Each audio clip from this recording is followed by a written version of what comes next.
Hey everyone, this is Charlie Shrem, and you're listening to Untold Stories.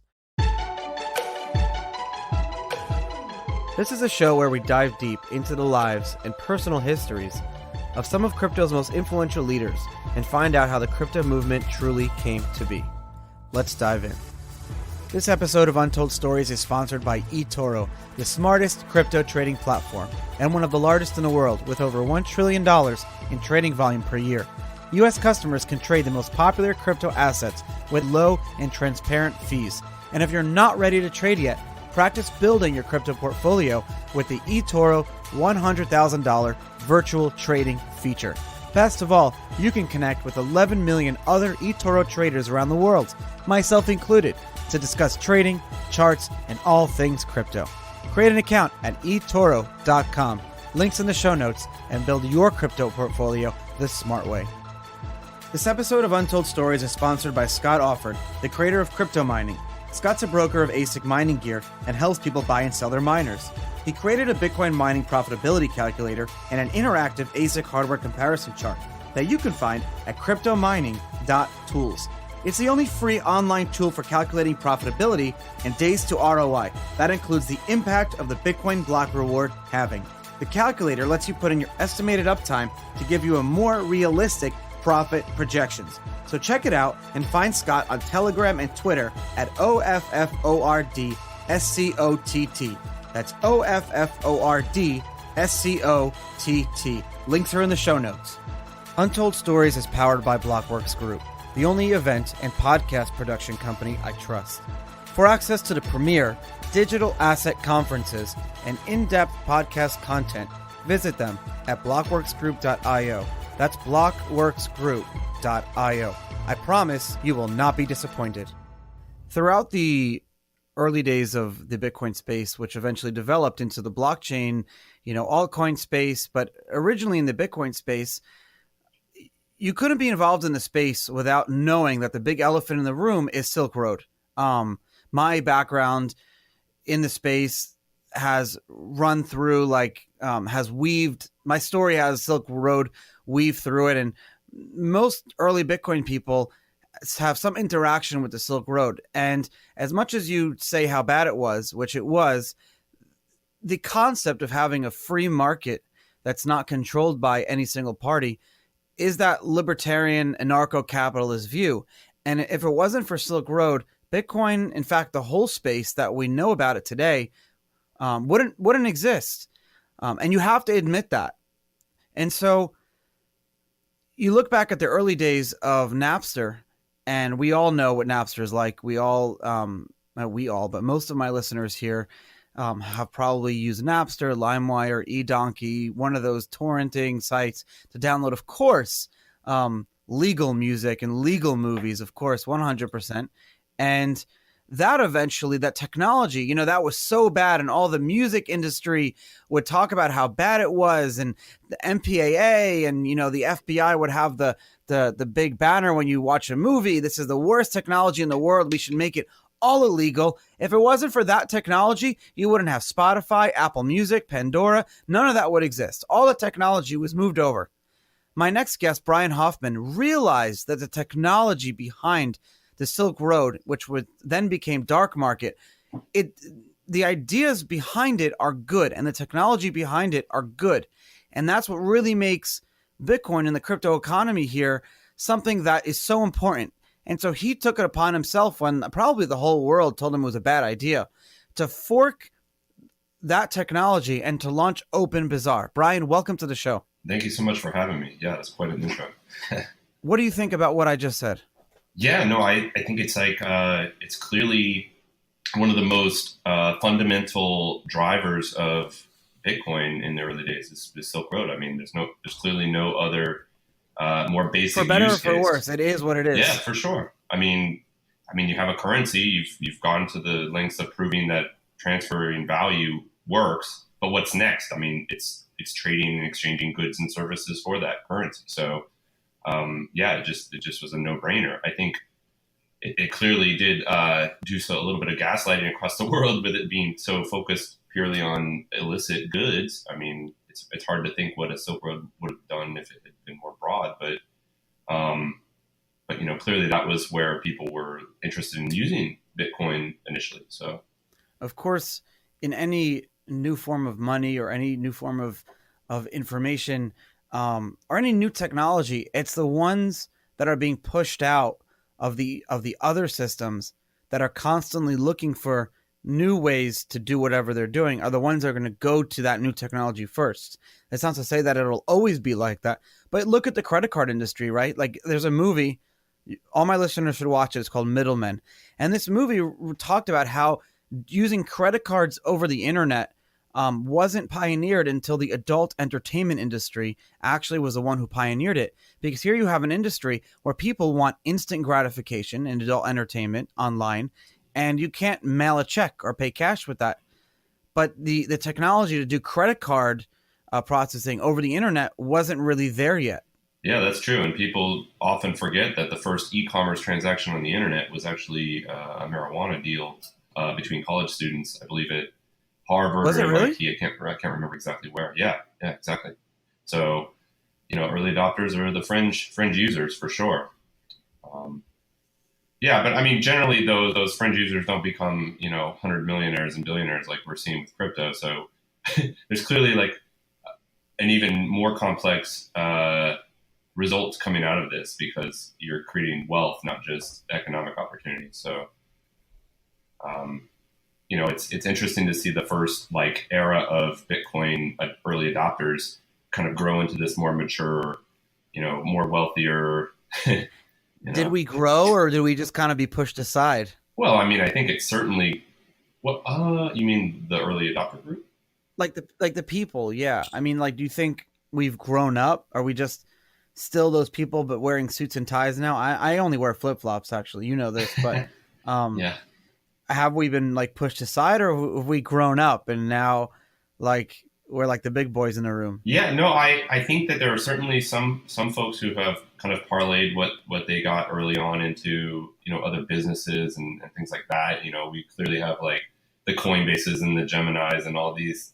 It wasn't that long ago that like everybody, it was just like kind of a rumor that the Winklevoss twins were going to get these coins, and then they did, and what are they going to do with it? And now it's like this like very mature exchange business that's regulated and all this stuff, and like that has happened very quickly, like much more quickly than any of the other areas of the financial industry. So in that respect, it has matured and grown. In other cases, you have, folks like, maybe yourself and like, Fluffy Pony and others that are just kind of, they're still doing what we're doing, and it's just part of the community. So yes and no, I guess. You just put me in the same category as Fluffy Pony. I'm flattered by that. Thank you. It's hard to put anybody in his category, really, but yeah. Well, I think it goes towards like what people don't realize, that the biggest trolls online, like yourself, and that's a compliment, by the way, and Ricardo, Fluffy Pony, and all these other guys, Whale Panda, in real life, they're actually some of the nicest people you'll ever meet. Oh yeah, definitely. I remember meeting Ricardo in person the first time. I think it was at Satoshi Roundtable, and we just had a great conversation. And I think we all have a lot of like overlap on our ideals. That's how we ended up here in the beginning.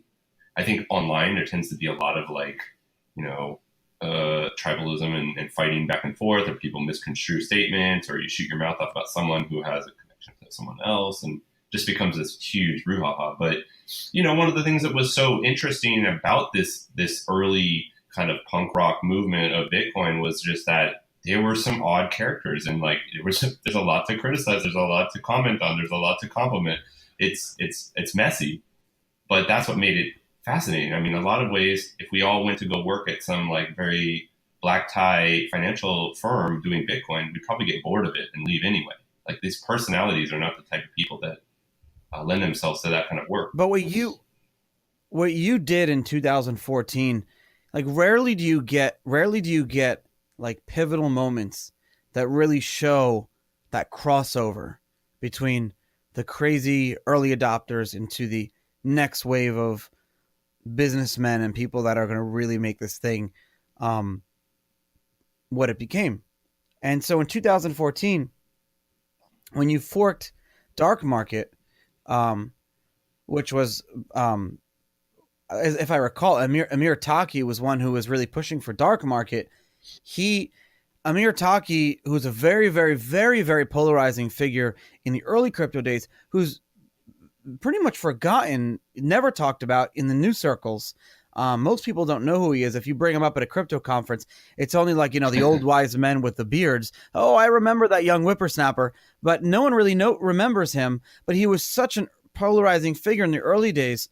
And then when you did, and what was interesting was he basically said, I want to take Silk Road. I want to take the technology behind it, and I'm going to build out DarkMarket. And I remember it. I have to tell you, he came to my house. I was on house arrest. He came to my house in 2014, came to my parents' basement in Brooklyn and showed me the demo of DarkMarket and said, I'm going to demo this in a few weeks at a conference.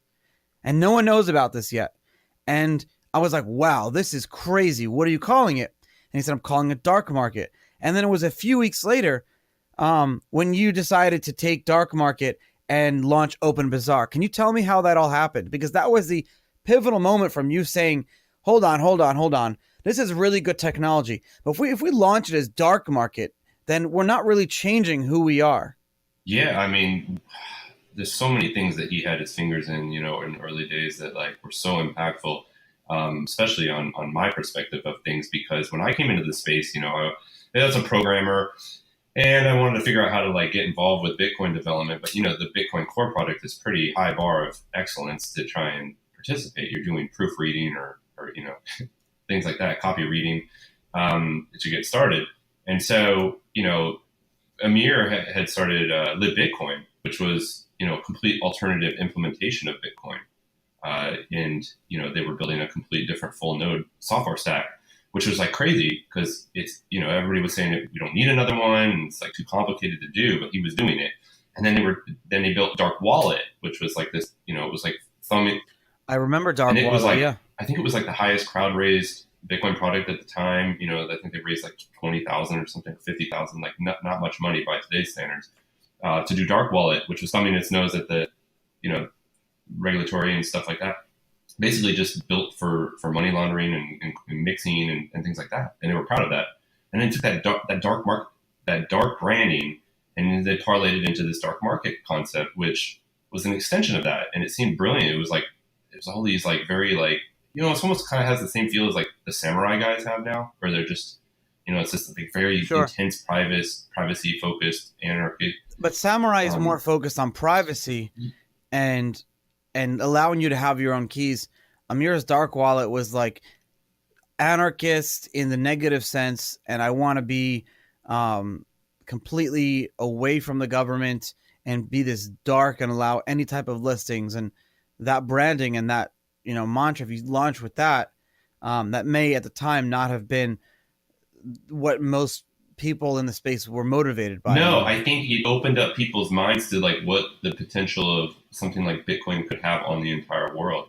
It's I remember when I forked DarkMarket, that first week, Wired Magazine called me on my phone. I still don't know how they even got my cell phone number, but they called me and they were just oh my God, this kind of concept's going to destroy the world. What happens if, government fiat goes away and the marketplaces are all black markets? And, it was this is very tantalizing vision of well, what happens if we just blow up the incumbent, trade world? Well, let's go through the thought experiment here for a second. What happens if that were to happen?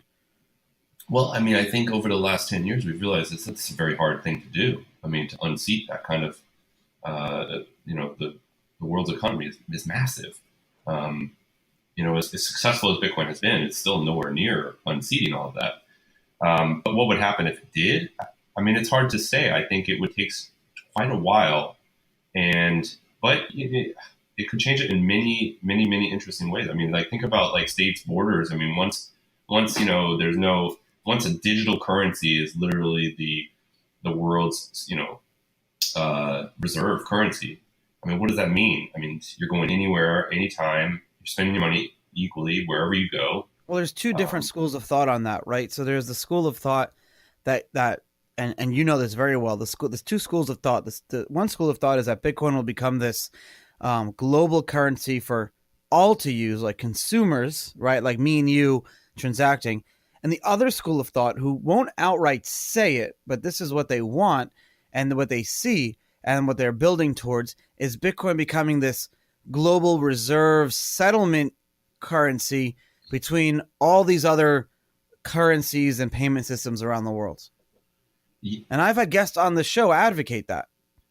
Yeah, I mean, I hate to sit and push on one of those so hard, like in a very passionate fashion, because I'm not really sure what happens there. I could see either option being likely, but I mean, I think early on we just kind of assumed that Bitcoin would be this like the strongest currency, and it would be very like fluid, and you'd be able to transfer it, and the fees would be low. I mean, I remember we were always pitching Bitcoin as the lowest cost. Dude, I would pitch it as free. I would say it was negligible. Free. I would never even say that it would have any fees. I would say it's free. Yeah, when we started OpenBazaar, I think the fees were 4 or 5 cents. I mean, that was just negligible. I mean, I remember pitching. Yeah, it was so minuscule. The wallet. Yeah, I remember when we talked to the investors in 2015, we were still like, this is like a free marketplace essentially, like in all aspects. And now it's shifted a lot. And I mean, part of that is growing pains of a network where people are not positive how they're going to scale it. And, how else do you continue being positive and optimistic about that outlook if you don't know how to solve that problem? You invent layer 2, you come up with different positions of what it is. And, I mean, if layer 2 does work out, then maybe layer 1 is more of a settlement layer. I don't know how that would work exactly. I've heard really great arguments either way, but, that's not my specialty. I don't focus daily on that aspect of it. I'm not an economist. I'm not, building Bitcoin Core right now. So, I just kind of try to stay up on those topics. But I mean, ideally for our business and our project, it makes sense to have some kind of viable transactional currency that doesn't cost too much. Your business is a socioeconomic experiment, because your business is, tell me if I'm wrong, your business is building the ability for people to have, virtually lemonade stands in their houses and allow them to transact with anyone anywhere in the world, person to person. Yeah, exactly. And I think, as that grows and matures, you could see it expand into even business to business and business to consumer and all kinds of different models, because that underlying technology is reusable, it's scalable. In a much more different way than Bitcoin. I mean, Bitcoin, there's only a finite amount of space in the blockchain, and, people kind of fight over that resource. And the way that our network is built is much more similar to like BitTorrent, where the more people that use it, it actually gets more efficient. So, I think trade is the currency piece of it is where a challenge lies. The payments piece. I mean, we've had to expand beyond just offering Bitcoin because of that constraint. But, I mean, in terms of the network and the way that trade actually happens on the internet, that's infinitely scalable. Well, I think that's in the value of, that's in the whole concept of free market, is you should allow anyone to use whatever currency they want to use. And so the more people that are on the OpenBazaar platform, it's similar to the way BitTorrent works, where you have more seeders and you have more people and more connections to each other and more nodes, and it allows the technology and the network to grow. Yeah, exactly. Building large peer-to-peer networks, which is essentially what OpenBazaar is not easy. I mean, people have gone to it and gone away from it millions of times. And in fact, why? Because centralization is just so tantalizing. I mean, if you don't really have a need for decentralization, then why would you choose something that's slower to build, harder to build, more expensive to run? See, this is what I don't get. I'm sorry for interrupting you, but I can't wrap my head around this. I had a guest on the show the other day, and she is a consultant for enterprise blockchains. And I couldn't wrap my head around it the whole show. And when you listen to it, you can really hear me struggle with this. And I think I flat out said, centralization is so much better. for your clients. It's faster, it's simpler, it's technologically easier. Why in God's name do they need decentralization? Yeah, I mean, it's a great question. I was talking to someone last I night who don't was like, get it. yeah, a friend's trying to figure out how to get healthcare onto the, health records onto the blockchain. And I actually came from health record space before Bitcoin. And I'm like, yeah. And I'm Oh, like, did you really? I don't understand it. I mean, I think that there's this kind of feeling that maybe like this new technology, it's so different when you don't understand what it really is, that you're like, oh, this could solve all our problems. This is the next cloud. And it's not the next cloud. I mean, but even cloud was just a rebranding of things that we already had, data centers, so. It's with any new thing that seems cool. I'll give you another example that has nothing to do with what we're talking about, and everyone's going to think I'm crazy for even using this example, but it just popped into my head. Where you live, do you have traffic lights or do you have those roundabouts? Oh yeah, definitely traffic lights. Okay, Yeah. so America, for all my European friends here, America loves traffic lights, and we don't have roundabouts. It's just not a thing. It's in fact, Americans don't even know how to use roundabouts. Where I live in Florida, the city manager, I think he traveled to Europe a few years ago, and he fell in love with these roundabouts, and he's been putting roundabouts in every single intersection in our city. So Brian, when you visit Florida with your family or anyone visits, and you come to Southwest Florida, you will see roundabouts everywhere. And the problem is people don't know how to use them. And so the running joke is that we're going to actually put roundabouts in our houses now. So like the hallway between my bathroom and my bedroom, I'm going to put a roundabout there because it's new technology. And we get so excited about it, we just kind of use it for everything. Yeah, I mean, when all you have is a hammer, everything looks like a nail, right? So it's true. And I think, I've had that problem with. It's not a bad idea to experiment, though. No, certainly. I think, I was dying. I worked at Booz Allen Hamilton before Bitcoin, and that's where, Edward Snowden worked. And within that company, I was trying very hard to push for exploration into blockchain. And I think the only thing that we ever were actually using it for was assisting law enforcement to try and track down, transactions and things like that. There was no interest in actually trying to apply it to some kind of problems within the company or for our clients. They thought that was stupid, which, maybe it was, but they had no interest in it. And, it's funny, like a year after I left, they started a whole blockchain practice and everything. So they're very into it. But. So you studied computer science at James Madison University, and then you eventually, your career started. You worked on a lot of government projects that I'm sure you can't tell us about, and you did some DoD. You worked with Booz Allen Hamilton, which everyone knows if you've heard of Edward Snowden, who actually just spoke at a Bitcoin conference last week. But so how did you? So I have two questions: how and why? That's one question. How and why did you jump to Bitcoin? And two, what was that like working on these classified programs? Yeah, sure. So when I left school, I'm interested. This is cool. Yeah, so when I left school, I got the job offer to work at Booz Allen, which is not weird for people in this area. I mean, DC area is all government contractors for the most part. But I went to that team and we were working on identity stuff. So, biometrics, user authentication, things like that. And we were using these old LDAP directories, like old school technology to track,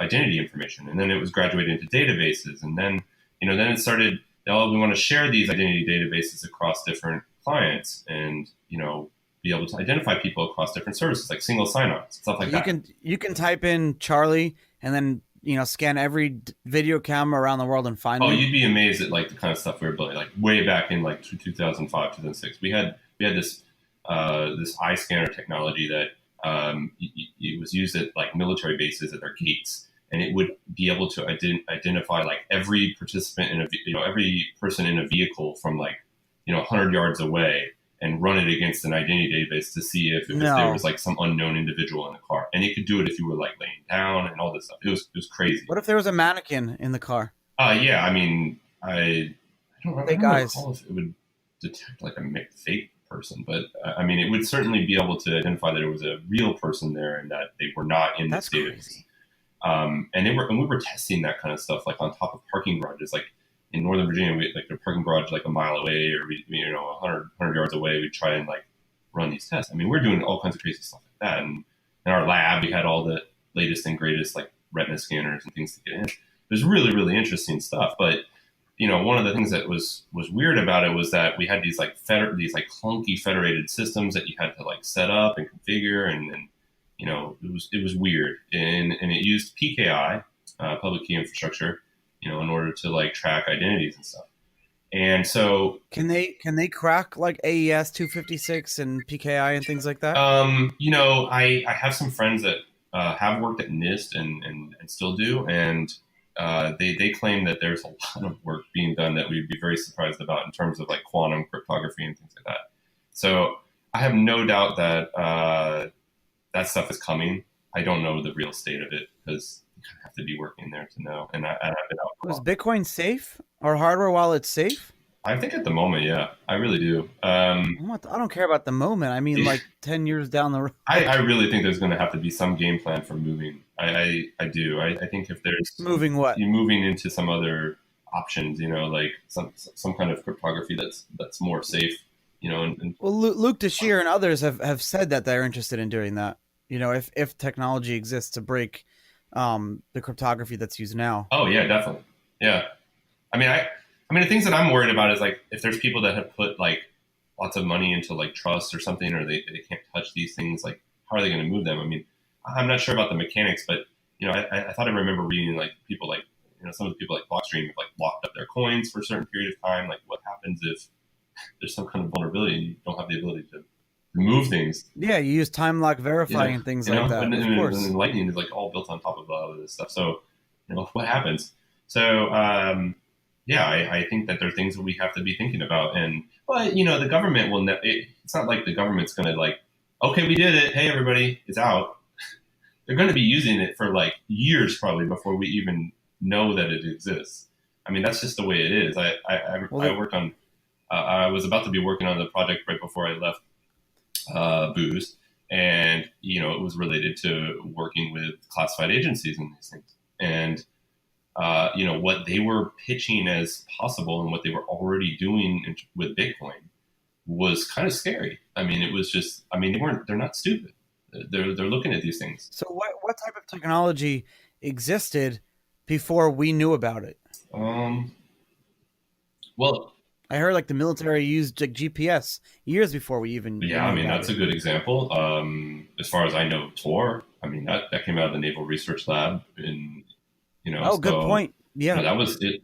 How did that happen? How did something like Tor that was like a big, Tor was such a big tool for the government at the Navy Research Lab, became such a tool for the privacy movement worldwide now? Well, How did that think happen? about these agencies. I mean, you have CIA, which is clandestine. So they're looking for.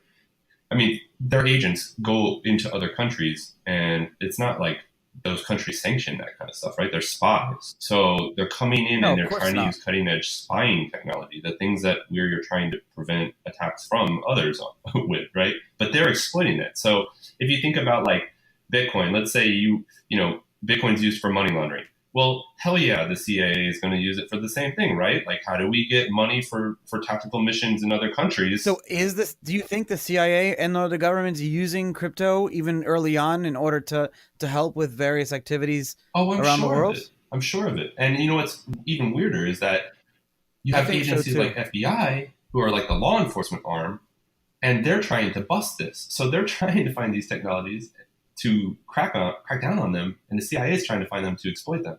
It's like a conflicting kind of perspective on what cryptocurrencies are for. eToro's crypto trading made easy. It's one of the largest and smartest trading platforms in the world with low and transparent fees. Join myself and 11 million other traders and create an account today at eToro.com. Links in the show notes, and build your crypto portfolio the smart way. As a mining equipment broker, Scott Offord wants to make sure his clients are well informed and making data-backed business decisions. Scott created the only free online tool for calculating profitability and days to ROI for miners. It's a better way to compare the efficiency of various models of ASIC miners and to see how the price of the miner and the efficiency impacts your mining profitability. So, check it out at cryptomining.tools and find Scott on Telegram and Twitter at OFFORDSCOTT. That's OFFORDSCOTT. You have agencies like FBI who are like the law enforcement arm, and they're trying to bust this. So they're trying to find these technologies to crack down on them, and the CIA is trying to find them to exploit them. It's like a conflicting kind of perspective on what cryptocurrencies are for. Well, when the government does it, it's okay, but when we do it, it's not. I mean, that's what their motto is. Yeah, pretty much anything goes. Okay, so you have to admit that you're working in a pretty fucking cool industry. Why the hell would you leave to join this like trolley annoying? Like, don't you just hit your head sometimes and you're like, the social level of these people that you deal with on not a day-to-day basis is just insane. Like, I see you on Twitter sometimes, and if my listeners want to really enjoy and have some good laughs, they should follow Brian on Twitter. I mean, you're dealing with big boy government people, bureaucrats, and you got to deal with crypto people. Like, how do you deal with that? You know, one of the most frustrating things about working in like the government space or like at large companies with this is that you have people higher up that don't necessarily grasp it, and they want to like poke holes in it always. And it's like you have to continually justify to these people like why it exists, like why we should be looking at it, using it, working with it. It's very frustrating. It's tedious. I think, you know, now, you know, working in my own space, it's like I only have to work with the people that really believe in this stuff. You know, I'm dealing with people that are passionate about it. It's a completely different approach. And now I don't know, it's been over 4 years since I worked, you know, back at a large company like that or with government. So maybe they've changed a little bit, but it was just so hard. I mean, it's just like you stood out like a sore thumb, you know, just, it's the Bitcoin guy. You know, how much did you lose this week? You know, it's like that kind of stuff constantly. Like you aren't taking it seriously. Now, at those classified agencies, it was a little bit more experimental, though. You know, they're like willing to expend some resources to see if this stuff will work. You know, like, okay, we got some skunkworks, you know, Bitcoin stuff. But they're also like, I mean, the majority of their money was being spent on like, how do we use money pack for these kinds of things? How do we exploit the existing banking system? Like those things were, you know, magnitudes more important than cryptocurrency. I don't understand why the government just couldn't create like a shadow bank and then just use that. Like, why not just do something like that? Why have to go down and use things like Tor and Bitcoin to move money around the world? I mean, the U.S. government controls the financial system anyways. Yeah, I mean, it's a good question. I mean, there's a lot of stuff that I can't even share, you know, about things that they do, but you know, they use existing, they use existing infrastructure, and in ways you would be very surprised. You know, like you think about, you know, like how okay, for instance, like how would a CIA agent get like a fake cover? Like the CIA does not like go to the DMV and say, hey, we're going to do this illegal thing with these fake identities. Can you give us a bunch of fake identities, right? Like there's like, there are special setups like where, you know, they go to certain places. Yeah. So they've printed and stuff, yeah. You know, they find ways around this stuff, but they don't necessarily like rig it. Like they kind of have to find exploits themselves so that everything, you know, it just operates as normal and they're kind of like living within us. Yeah. Normally, because people will audit these things and they don't want it to be known. It's very interesting how that works. And it happens across a bunch of different areas. And you know, in terms of crypto, I mean, there's things like,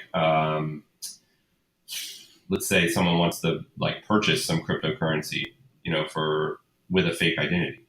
Like a CIA guy is going to buy some crypto to take to Libya. You know, how can he do that? He can't go to Coinbase and get like a level 3 verified identity with like a fake driver's license, right? It's like not going to clear. It's not going to hit the DMV databases and they're going to approve it. So maybe they go to like a third party. You know, Coinbase runs all their identity stuff to a third party verifier, right? Okay, let's go to the verifier. Let's set up something with them. Now Coinbase doesn't even know. Like they just ask the verifier, "Hey, is this guy a real identity?" "Oh yeah, he's all good." Psh. Next thing you know, you're buying crypto on Coinbase with your fake identity. Something like that. And Oh, so, wow. there's things that like these companies don't even know. They think that they're complying, and yet they're complicit in these kind of, KYC issues. They don't even know it. So there's all kinds of little things like that those agencies are working with. Did you think that OpenBazaar would be your foray into the space? I mean, did you plan for it No. when you fork? Like, I mean, it just seemed like it was you just pushed a button and here you are. I mean, how did it all play out? Oh God, yeah. So at the time, like I was saying, like I had done a few like typo corrections on Bitcoin Core, submitted a PR here and there for that, and it was just getting nowhere. So I was looking for a product to work on. So when Dark Market hit, it was just awesome. It's fascinating. Like it's just amazing. And a lot of people felt that way. I thought it was great. And they open sourced the code. So I was like, all right, this is a perfect opportunity. It's like a ground floor project, seems really approachable, is written in Python, something like new. I'll get involved. And when I reached out to them, Amir was like, I'm not doing this. Like we won the money. You were everything that Amir despised. At the time though, I was a rather like, it was like nobody, like I don't even think he spent a half second trying to figure out who I was. I knew Amir very well in those days. Yeah. Yeah, I mean, he didn't trust anyone. Oh no, and I don't think he had any reason to. I mean, I remember when I reached out to him and said I wanted to work on it, he was like, "Just fork it." And there's a bunch of people that want to fork it, so we're going to just list all the forks in the dark market repo, like on the README. It'll just say, "Hey, here's all the implementations of dark market." And I was like, "Okay." So he put us in there as the first one, and I think we still to this day are like the only one. I think if you go to github.com/darkmarket, I believe, or maybe it's dark wallet/darkmarket. But anyway, if you find that repo, I think it just links to OpenBazaar, and that's how we did it. So we just forked it and started working on it, and then it just became more and more popular very quickly because people were very interested in the idea. And you'd be surprised at how many dark market kind of fell by the wayside. Yeah. Amir kind of dropped the project a little bit once you took it over. When I emailed him at his RiseUp account because I was on the RiseUp mailing list, and he replied back and said, "Look, we're not doing this. Like, it's too much. Like, it's a great idea, but we're not doing that right now. Like, we won the money." I think he was scared himself. Yeah, I don't know about all that because I never had too many extended conversations with him about it. Like, basically, when we forked it and he kind of relinquished it, it got a life of its own, and then. He was more interested in Dark Wallet with Cody, and they were winning that money in the Toronto Hackathon for Dark Market. I think that they won that money in order to keep funding Dark Wallet, essentially. So which also got kind of dropped. So I don't know Amir really well, but I think he got disillusioned. It seems like from a lot of perspectives in terms of what where Bitcoin was going, and got interested in like the Rojava stuff and all that. So they kind of took him away from it. But, when we rebranded it to OpenBazaar, which was, basically out of respect for the dark something brand, it's like you have Dark Wallet, you have Dark Market. We didn't kind of want to like commandeer that since they weren't working on it. And so we just kind of forked it into OpenBazaar. And where'd you get the name OpenBazaar from? Well, I mean, I ran through my head a million times, like what free markets, all these things, like just seem silly. But actually, it clicked because my wife is Iranian, and the bazaar thing kind of popped up into my head, and then open. So a market. Bazaar is a decentralized market. Yeah, a shuk. Yeah, exactly. And we felt like that's exactly what it was, right? It was like you go to a bazaar, it's like this huge conglomeration of all these like different vendors, like. They're all existing. You're talking with them. You're negotiating. You're haggling. You're like doing all these things, but like it's more social than Amazon, and that we were just taking that kind of world global market online, and so it seemed like a really good fit. But in hindsight, like it seemed like a pretty good name. I mean, people always comment on it, say it's clever. But. What are your? I mean, I'm not going to say political views, but what are your life views on the role of governance? I'll tell you why I ask, because what you're building and I've said it before, it is a socioeconomic experiment. It's let's build an open bazaar that people can use and act, react, and do without having like a regulator or a manipulator being involved. And whatever you want to say about it, it's an experiment, right? It's a human experiment. So obviously, what drives you, of course, you're capitalist, you want to make money, but what drives you maybe, and tell me if I'm wrong, is this wanting to see how that would play out.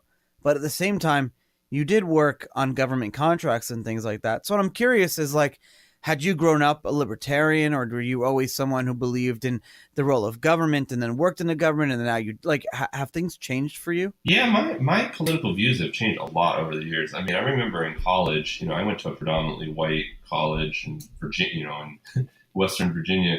So, I was surrounded by a lot of that kind of, good old boy mentality. Preppy Yeah, type and of thing.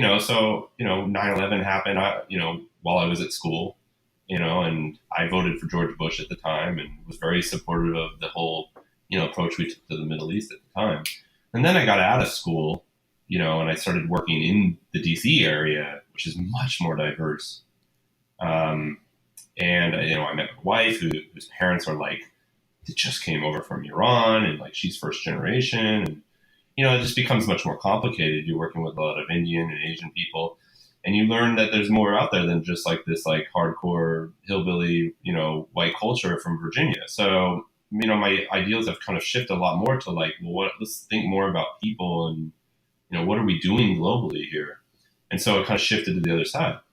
But then as I started working with Bitcoin, then it starts to go in a different direction, with the libertarian piece. And so my ideals are like all mixed up in terms of like, picking things from here and there. Yeah, exactly. You're But I wandering find it now. so fascinating. One of my co-founders, Sam Patterson, he's a pretty, strict libertarian, and,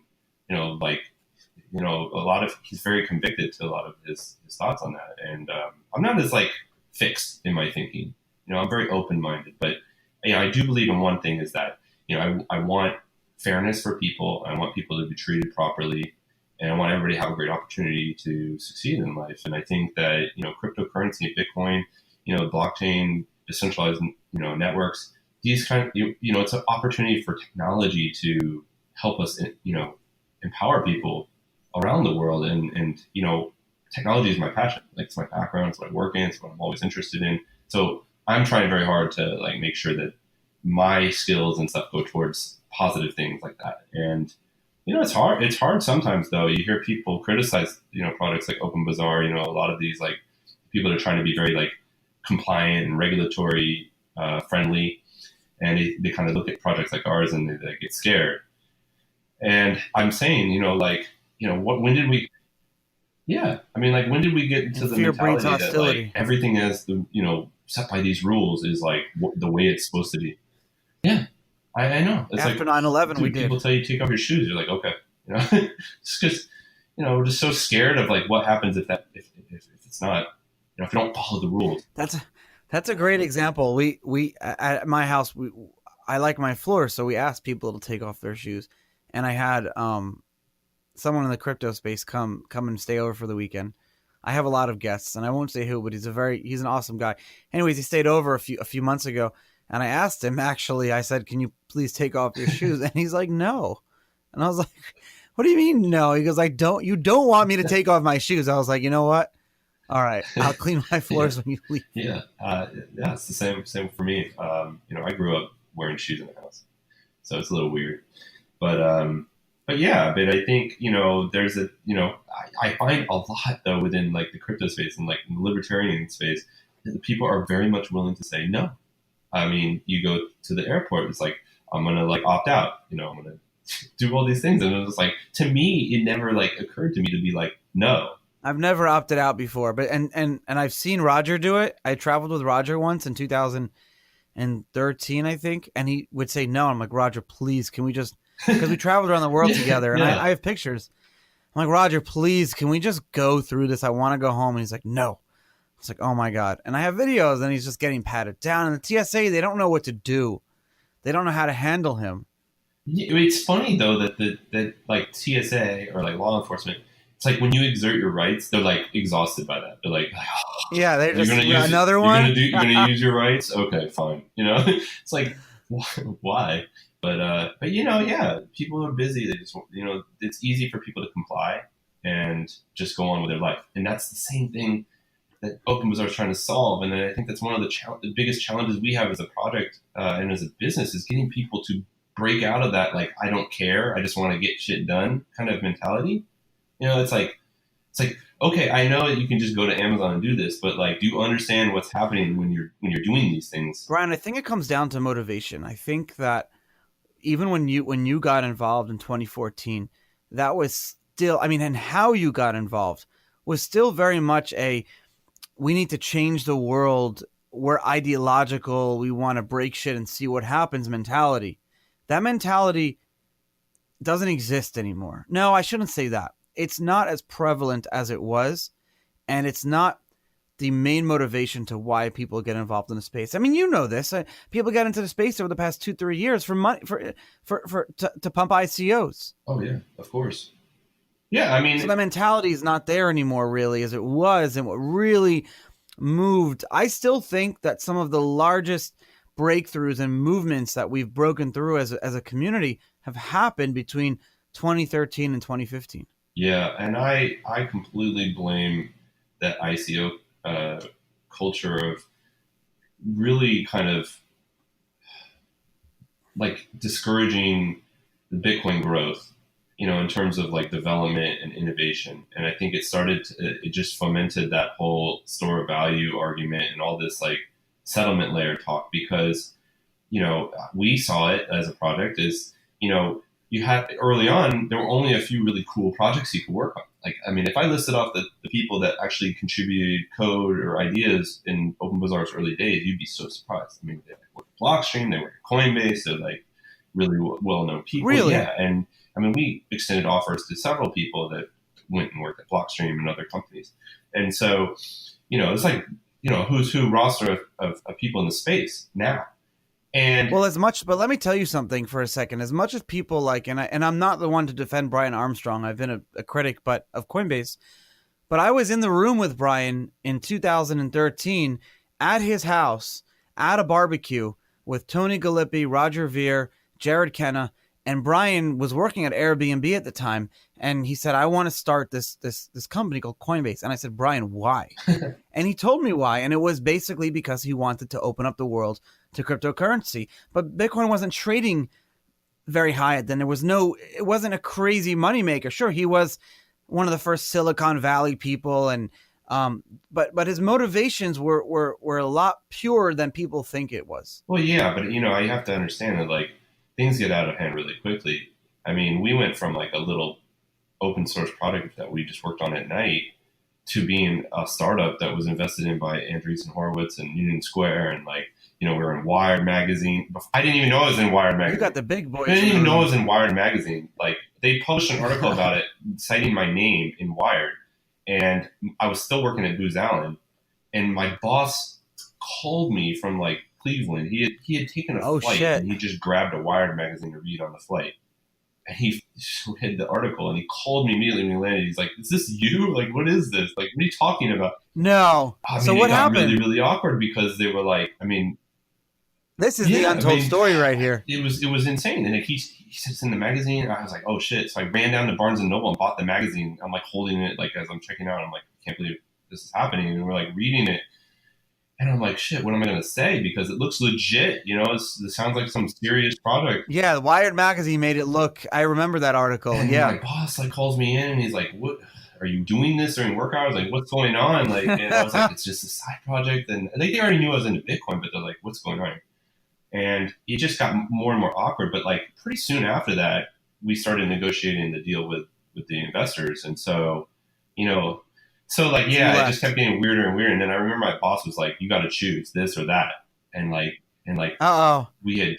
You got to choose between the government or going over to the dark side. No pun intended. I was like, okay, well, I'll let you know. And like the next day, I went in there and I was like, I quit because we closed the deal and everything. And he was like, "What are you going to do?" I was like, "I'm doing the Bitcoin thing." And he's like, "Well, you're welcome back whenever this fails." No, he didn't say that. Yeah, yeah. And it was dead serious. And I was just like, okay. And then that moment was so scary because it was like, yeah, we had this like backing of these investors, but like they backed Did you think people were hundreds going of to follow companies. you or something? Like, did they maybe see it as a threat? Like, I know it sounds Nobody I stupid, worked but in the with. back of your head, you were like, whoa, I have all these secrets or whatever, and I'm leaving the government Oh, to work in Bitcoin. nobody that I worked with was in it anywhere near as much as me. I mean, there were a couple of people that were like somewhat interested, but like just very casually. So I was that crazy Yeah. guy that left. This is a good movie plot, by the way. Yeah, yeah. So it's like, yeah, it was a weird. I mean, a lot of people were proud because it's an accomplishment to get those kinds of investors interested. But I think they Of were. course, Andreessen Horowitz is like getting it's the number one investor in the world. I mean, they don't take, you don't call Yeah, them, they and you call think you. about it, like I think right after they invested in us, I think that was pretty much it in terms of like really traditional companies. I think they started looking more at like doing their crypto fund and stuff. Like so, there were only a handful of startups that were like real true startups. Coinbase, a media chain which got bought by Spotify. Blockstack, which was one name, us, and I don't know. There might be like one other one that I'm leaving out. But that was it. And then it kind of just stopped investing in crypto companies, and we were like, oh no, like this is their roster, and feel like a lot of pressure to be successful, especially with a big company like that or a big fund. Um, and things have changed a lot. I mean, I remember having conversation with Chris Dixon in Silicon Valley when we were trying to raise like our second round, and he's like, well, what do you think of Ethereum? And I remember being like, oh, Ethereum's like a clown project, like the real developers are on Bitcoin, like we didn't feel like Ethereum was like real yet, and we Sure. missed the mark a lot on that. I think we really missed out on being so myopic in terms of just Bitcoin and nothing else. I think there's like some really, really cool people, great products and things like that in that space. And, I mean, like you said, it's all an experiment. It's like for anyone, even Bitcoin, to sit here and say this is not an experiment still, it's being very like, you're just blinding yourself. Like we just have to be realistic about that. Some of this stuff is going to get pulled in across different projects and can be useful. It may not. I mean, 99% may be crap, but if you're not open-minded about it, then you're never going to find the 1% that's actually good. So, we missed the boat on that a little bit.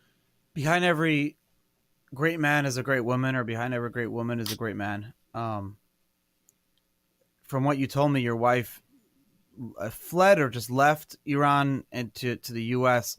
Has what she went through changed or opened up your eyes to different viewpoints around the world?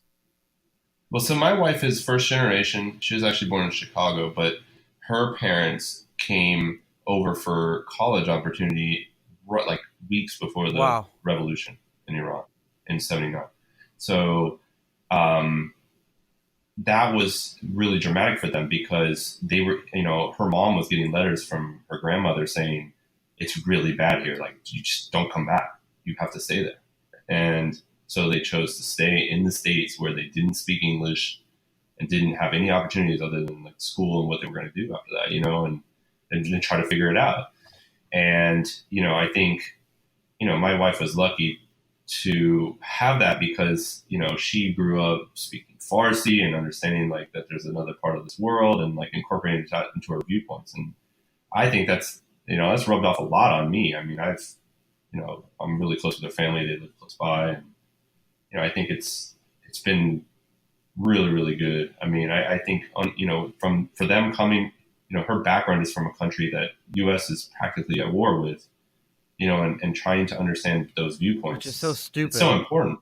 It is stupid. And you see a lot of that now within like the crypto space between these different products and stuff is you see these stupid fights, when we're all kind of trying to do the same thing, we're trying to do the right thing, and, you get hung up on stupid things. But it's something you have to navigate, and it's Yeah, it's really hard. You got to like be very patient, and just like you've mentioned a couple times on the podcast so far. It's like I try to inject some humor into the situations. Sure. Be doing these like funny videos where you dub over people's voices and things. Just to kind of bring some humor to situations. And for the most part, most people like are fine with it. Like people that do the videos about like contact me and they're like, oh, that was so funny, like this is great. But some people just take it so seriously.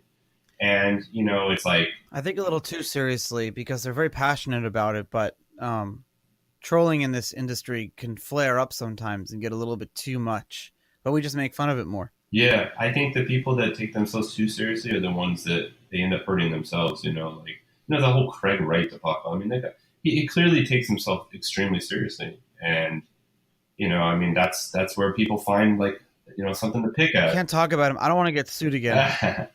Yeah, I mean, that's another thing too. It's like that just causes even more backlash. So, what's the future for OpenBazaar? What do you see? When can you sit back and say, all right, we've been successful in this experiment or this business idea?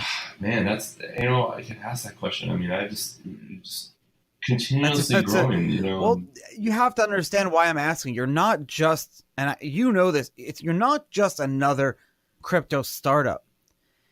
You are taking what you are doing is you're taking one of the killer apps for crypto, for Bitcoin, and you're bringing it to market, bringing it to life.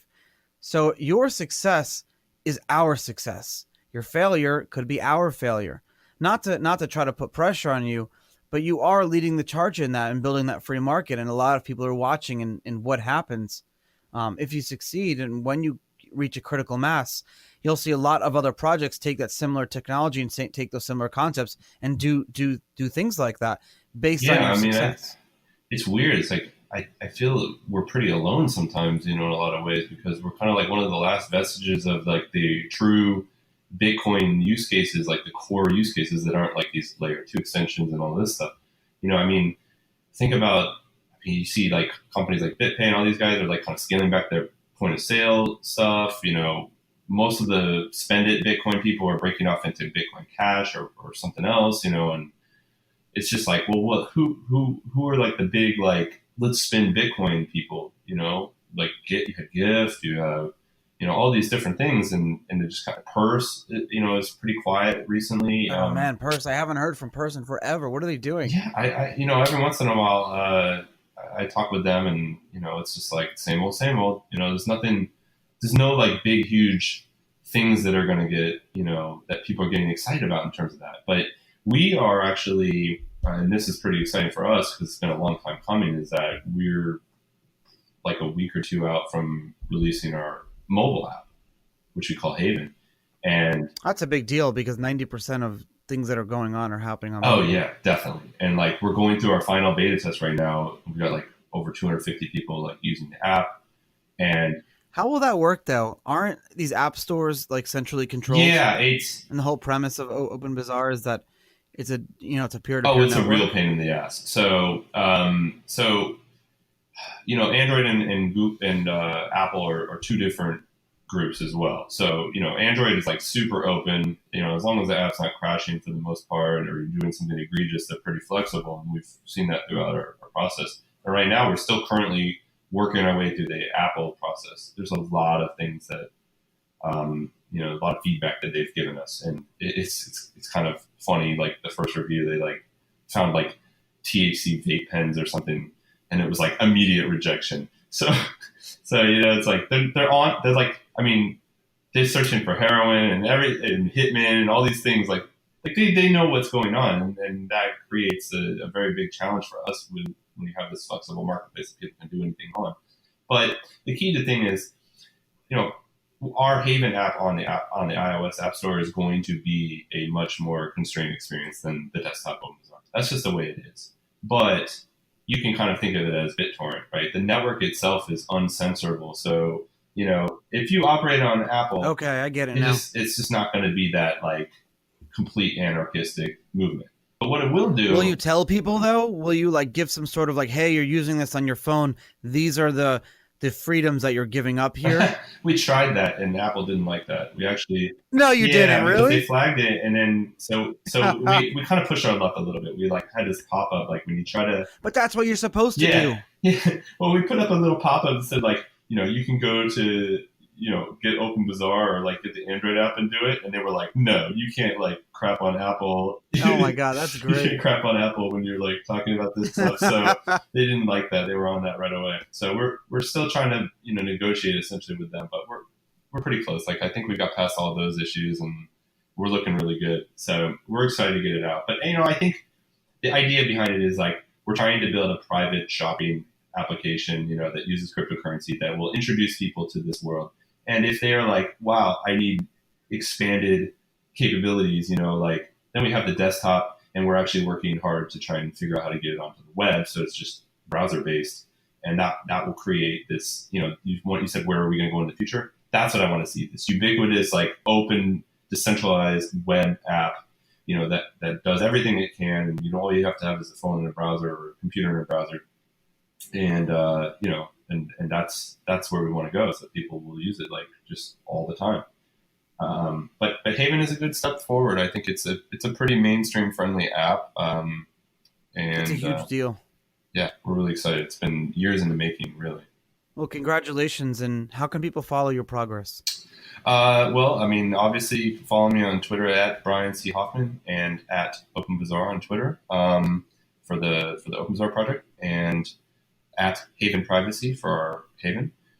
And that's pretty much it. We've got a Slack community that's pretty, it's growing fast with a lot of our developers. People are really deeply interested in things, but otherwise the social feeds are where we announce everything. So, and we're going to be, as part of the launch for Haven, we're going to be doing some really exciting stuff. Like we're going to have some like really, really cool promotions that we're going to run. So definitely want to check that out. And that's going to be happening. Awesome. We'll link to it.